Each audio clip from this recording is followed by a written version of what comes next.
Olá, tudo bem? Espero que sim.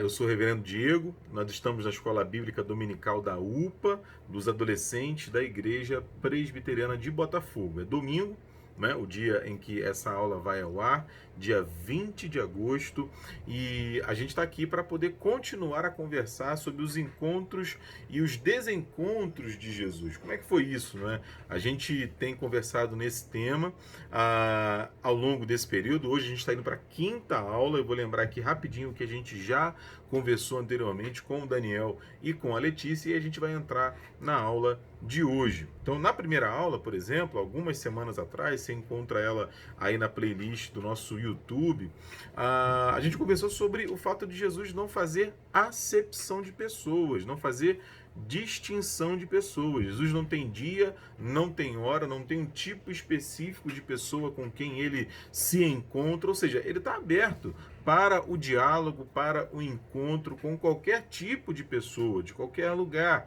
de qualquer nacionalidade, etnia e por aí vai. A gente falou um pouco sobre isso. Na segunda aula, a gente falou sobre um encontro assim mega desconfortável para Jesus, né? Que foi o encontro de Jesus com o diabo, ali em Mateus, no capítulo 4, um texto assim fundamental para a gente refletir sobre o ministério de Jesus, a obra do Salvador e o significado daquele encontro para a gente hoje também. Vale muito a pena você dar uma olhada nesse texto, Mateus capítulo 4, e também nessa aula, né? Claro. No capítulo 3 a gente falou sobre um encontro assim improvável, que foi o encontro de Jesus com um centurião romano. A gente sabe que Jesus era judeu, né? A religião que Jesus seguia era o judaísmo, não era necessariamente a religião de um romano, quanto mais de um centurião.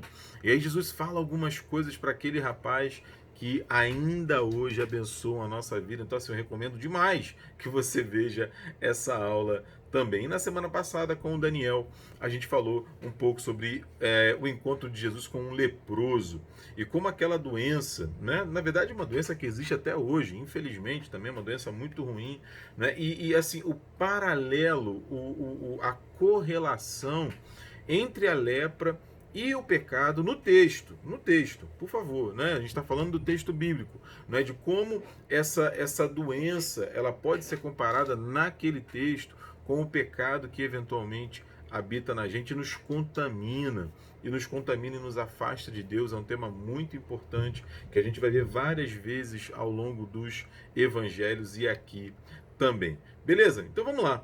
Vamos para a nossa aula de hoje. É a quinta aula, eu repito. E a gente vai falar sobre o encontro de Jesus com o famoso jovem rico. Já ouviu falar desse texto? Já ouviu falar dessa expressão? Né? É pelo menos como aquele jovem ficou conhecido. Ele não tem nome, a Bíblia não fala do nome dele. Mas pela atitude dele, ele acabou ganhando aí essa alcunha, né? Esse apelido. Ele ficou conhecido como um jovem rico. Então eu vou pedir para você abrir a sua Bíblia no Evangelho de Marcos, capítulo número 10, que eu farei a leitura dos versículos 17 a 27. Então assim, importante a gente acompanhar a leitura. Abre aí a sua Bíblia, eu estou aqui com a minha Bíblia. Na verdade não é nem minha essa Bíblia, é da Bia, né, do Mackenzie, que ela ganhou. Aqui a logo do Mackenzie aqui, show de bola. Né? É da Bia essa Bíblia, né? Mas ela me empresta. Para quem não conhece, Bia é a Bianca, é a minha esposa. Tá? Vamos lá então, Marcos 10, a partir do versículo 17. Ele diz assim: E pondo-se Jesus a caminho, correu um homem ao seu encontro. Repare bem, isso vai ser importante para a gente daqui a pouco. As atitudes daquele rapaz, daquele homem. Correu um homem ao seu encontro e, ajoelhando-se, perguntou-lhe: Bom mestre, que farei para herdar a vida eterna? Respondeu-lhe Jesus: Por que me chamas bom? Ninguém é bom senão um que é Deus. Sabes os mandamentos? Não matarás, não adulterarás, não furtarás, não dirás falso testemunho, não defraudarás ninguém, honra teu pai e tua mãe. Então ele respondeu: Mestre, repare, cadê o adjetivo bom? Sumiu. Por que será? Daqui a pouco a gente vê. Né? Porque ele se aproximou de Jesus chamando Jesus de bom mestre. Agora é só mestre. Vamos lá. Mestre, tudo isso tenho observado desde a minha juventude. Né? Desculpa aqui a minha entonação, mas parece que ele fala dessa maneira. Né? E Jesus, fitar é olhar firme, né? Olhar firme, olhar nos olhos. Fitando, o amou e disse: só uma coisa te falta. Vai, vende tudo o que tens, dá aos pobres e terás um tesouro no céu. Então, depois de fazer isso, você vem e me segue. Ele, porém, contrariado com esta palavra, retirou-se triste, porque era dono de muitas propriedades. Veja bem, gente, que reviravolta. Não é o homem que chegou ali afobado, afoito, se lançou de joelhos aos pés de Jesus, não é querendo ali aquela informação especial, aquela palavra especial, vai embora entristecido porque possuía muitos bens. O que será que isso aqui está querendo dizer para a gente? É o tema da nossa aula no dia de hoje. Vamos fechar os olhos então e orar e pedir a Deus que abençoe esse nosso encontro? Senhor, toma essa aula nas tuas mãos, Pai, e ajuda a gente a entender a tua vontade para as nossas vidas. Ajuda, Senhor, a gente a identificar aonde está o nosso coração, o que é tesouro de verdade para a gente, Pai. Em nome de Jesus, amém. Beleza? Vamos lá então. Né? A gente está conversando sobre os encontros de Jesus e aqui a gente está no encontro de Jesus com um rapaz que ficou conhecido como jovem rico. De repente você já ouviu falar. E essa lição de hoje, se a gente puder assim sintetizar do que a gente está falando, a gente está falando de cuidado com o coração. Não é? Cuidado com o coração. Cuidado com o coração no sentido assim, do coração como a fonte dos nossos desejos. Do coração como aquilo que a gente busca, aquilo que a gente se dedica, aquilo pelo que a gente entrega a nossa vida. E é muito interessante porque o João Calvino foi um grande reformador francês, né? Lá da época da Reforma. Então vale a pena. Pô, Diego, nunca ouviu falar do João Calvino. Cara, dá um pause aí, dá um Google. Dá um pause, dá um Google, né, que você vai ver aí trocentas milhões de páginas sobre o João Calvino, uma figura importantíssima para a história da igreja. O João Calvino, quando ele reflete sobre as questões do nosso coração, ele tem uma frase que é muito conhecida e muito repetida. De repente você já até ouviu a que eu vou falar aqui agora. Ele diz assim: o coração do homem é uma fábrica de ídolos. O coração do homem é uma fábrica de ídolos. Diego, como assim o coração do homem é uma fábrica de ídolos? O que ele está querendo dizer aí? Né? Primeiro a gente tem que entender o que ele está chamando de ídolo aqui. Né? Porque hoje a gente tem programa de televisão, né? Um Ídolos, tinha uns anos atrás um programa com esse nome. Hoje a gente fala, a Taylor Swift, né?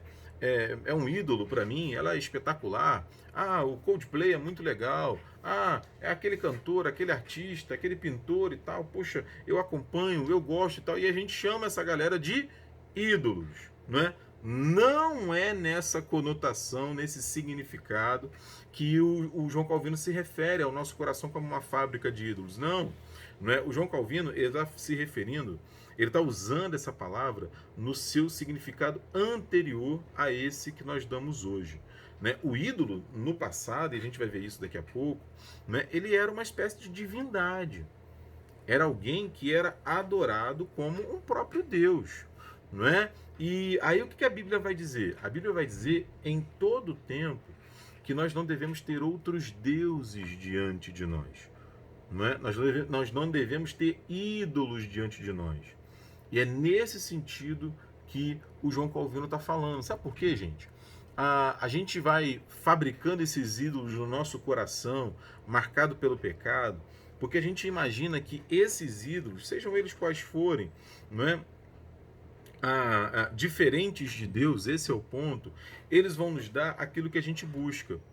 Veja se não é isso que a gente busca. A gente não busca aceitação, a gente não quer ser aceito, acolhido, compreendido, entendido, amado, abraçado. Nós não queremos tudo isso. E a gente vai buscando os lugares muito, porque o nosso coração é uma fábrica de ídolos, a gente vai buscando essas expectativas que a gente tem, muitas vezes nesses ídolos. Não é? Seja no dinheiro, seja na fama, seja numa amizade, seja num relacionamento, né? Na expectativa de que esses ídolos, porque esse que é o problema, não digo, mas peraí, meu namorado é meu ídolo, minha mãe é um ídolo, meu pai é um ídolo, dinheiro é ídolo. Qual é a questão aqui, gente? Qual é a questão?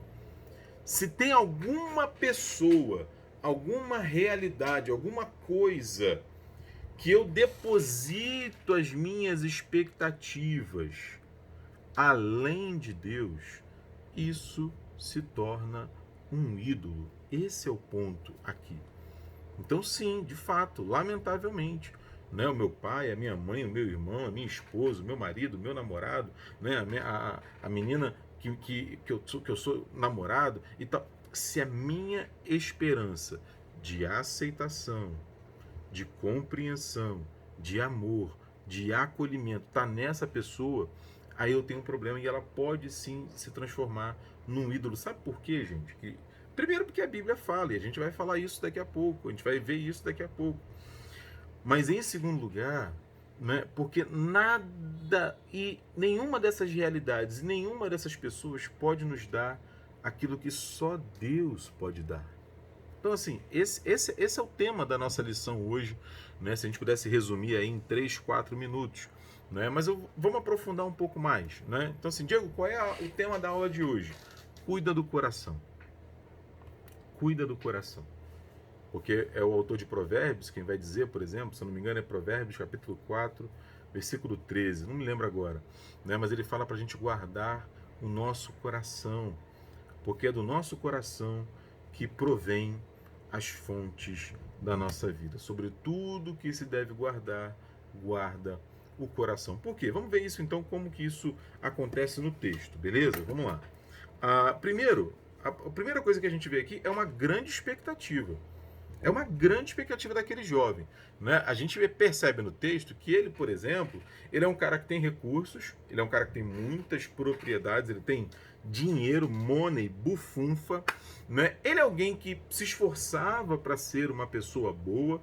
Quando Jesus fala com ele sobre os mandamentos, ele responde ali de pronto: não, mestre, isso aí eu faço desde a minha mocidade.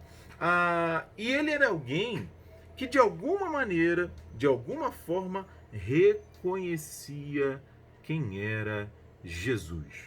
Então, assim, Jesus não era qualquer um para ele, porque o texto fala que ele corre até Jesus. Você já viu gente rica correndo? Só se for disputando maratona, né? Gente rica normalmente é aquela coisa assim, tipo The Crown. Já viu The Crown? Né? O pessoal anda em câmera lenta, faz aqueles acenos assim com a mão e tal. Rico não corre, né, gente? Gente poderosa não corre. Brincadeira, né? Mas enfim, tem um fundo de verdade, né? Aquele jovem, ele corre até Jesus, ele se ajoelha diante de Jesus e fala para Jesus: Jesus, me ensina. Jesus, fala comigo. Então, assim, é importante. Ele não está agindo aqui de falsidade, ele não tá, e a gente vai ver isso ao longo do texto, né? Ele realmente está interessado. E aí é legal, né? Porque acontece um negócio assim, no mínimo inusitado. Jesus primeiro presta atenção nele, né? Peraí, porque ele chega falando para Jesus, chamando Jesus de bom mestre. E Jesus, né, poderia ali se encher, né? Realmente eu sou bom, que bom que você reconheceu e tal. Ele não faz isso, ele devolve já com uma pergunta. Peraí, você está me chamando de bom por causa de quê? Como que é isso? Né? Então, assim, Jesus está colocando ali os pingos nos is, por quê? A Bíblia diz, e a gente sabe, que Deus sonda os corações. Então, assim, Jesus já percebe que tinha alguma coisa assim de superficial naquela aproximação. Não era uma aproximação falsa, de fato não era, mas era, no mínimo, superficial. E Jesus dá uma resposta para ele que certamente ele não esperava. Né? Porque quando ele fala, Senhor, Bom mestre, o que eu tenho que fazer para herdar a vida eterna? O que a gente esperaria, né? Jesus fala, faça isso, faça aquilo outro, que é o que de fato Jesus faz. E Jesus usa uma estratégia aqui extraordinária. Eu quero chamar sua atenção para isso aqui. Jesus pergunta para ele: sabes os mandamentos? Sabes os mandamentos? E é interessante que eu quero... Depois você dá uma olhada lá em Êxodo, capítulo 20. Lá em Êxodo, no capítulo 20, nós temos os 10 mandamentos. E assim, grosso modo, os 10 mandamentos são divididos em duas partes. Uma parte, que é a primeira, começa falando sobre o nosso relacionamento com Deus. De nós não termos outros deuses diante de nós, outros ídolos. Não fazer imagem desses deuses, que era muito comum no passado, né? Fazer aquela escultura do Deus, né? Honrar a Deus, não tomar o nome de Deus em vão, guardar o sábado, que é uma lembrança de que a gente precisa ter tempo para adorar a Deus. Assim, é a primeira parte. A segunda parte já fala dos nossos relacionamentos uns com os outros. Honrar pai e mãe, não matar, não cometer adultério, né? Não cobiçar aquilo que é do próximo e por aí vai. Você percebeu que Jesus pega a segunda parte? Jesus fala exatamente a segunda parte. Não matarás, não adulterarás, não, ou seja, a parte que trata do nosso relacionamento um com o outro. E aí o jovem responde de pronto: não, tudo isso eu tenho observado desde que eu era muito jovem. Né? Mais uma vez, o que esse jovem esperaria? Ele esperaria, sim, muito bom, parabéns, show de bola. Não é isso que ele faz. Né? Jesus fala para ele assim: olha, ainda te falta uma coisa. E é dura a resposta de Jesus, e até hoje tem uma certa confusão em relação a isso. Porque Jesus fala para ele que faltava uma coisa, e manda ele vender tudo que ele tinha, entregar aos pobres, e aí então seguir a Jesus. Pô, fala sério, né? Ainda falta uma coisa, Jesus? Pô, tô guardando esses mandamentos aí desde a mocidade. Então, assim, essa grande expectativa vai se diluindo. E aí fica a pergunta inicial aqui pra gente, ou as perguntas iniciais aqui pra gente. Você está cuidando do seu coração? Você até sabe alguma coisa sobre Jesus e tem algum interesse, mas será que esse interesse é real, é profundo? Ou será que é apenas um interesse superficial? Aonde eu e você estamos buscando aquilo que pode, de fato, consolar a nossa mente, o nosso coração, nos dar um senso de propósito, nos dar objetivos, encontrar amor verdadeiro. Pensa nisso. Né? Mas o texto continua, porque a gente vê que ele sai de uma grande expectativa, claro, para uma grande decepção. Imagina, você esperar ali uma palavra de vida eterna, uma palavra de ensino, algo que complemente aquilo que você já sabe, e encontra, na verdade, uma palavra de, no mínimo não, uma palavra de substituição. Substituição, como assim, Diego? Não é que ele tinha que acrescentar conhecimento ao que ele já tinha, não. Ele tinha que trocar. Ele tinha que tirar o conhecimento que ele já tinha e colocar um novo conhecimento. Por quê? Qual é o problema aqui, gente? O problema aqui é o seguinte: Diego, vem cá. O problema é ser rico, então a gente não pode ser rico? Não, em absoluto. É a grande confusão desse texto. Né? Parece que Jesus tem e Deus tem um problema com quem é rico. Não é isso. Não é isso. O problema é que, vamos dizer assim, dois tesouros são colocados diante dele. Né? O tesouro da riqueza, vamos dizer assim, do dinheiro, daquilo que ele pode produzir, que é palpável, que dá para ele, né? Ele pega, ele segura, ele sabe que é dele, que ele construiu, que ele guardou, mas que, enfim, em algum momento, por algum motivo, pode se perder, mas ele tem uma certa segurança. Esse é um tesouro. E o outro tesouro é a vontade de Deus, é o relacionamento com Deus, é andar com Jesus, é conhecer a Deus, é receber de Deus aquilo que Ele prometeu nos dar, andar com Ele. Esse é o convite que Jesus faz. E aí a gente sabe qual foi a escolha que Ele fez. Ele preferiu o tesouro que Ele controlava. E aí é uma grande ironia, né, gente? Afinal de contas, quem é que possuía quem? Era ele que tinha o dinheiro ou era o dinheiro que tinha ele? E aí, como eu ouvi uma vez, eu achei muito interessante isso. Né? Não, sabe fulano?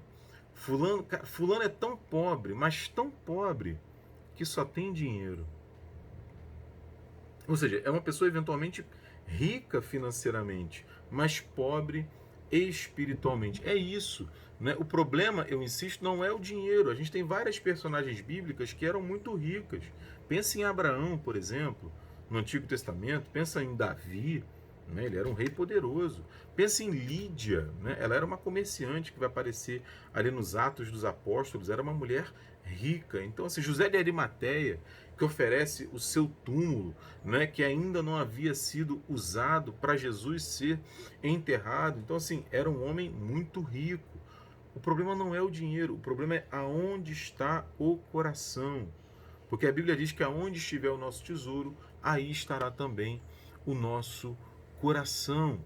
Então, eu e você hoje também podemos nos decepcionar, porque podemos estar colocando o nosso coração naquilo que não vale a pena, na riqueza, no prazer, na fama, né? Em qualquer outra coisa. E isso a gente precisa identificar no nosso coração. Por quê? E aí a gente caminha para o final. Esse desafio também está diante de nós hoje, né? Porque esse texto nos ajuda também a cuidar do nosso coração.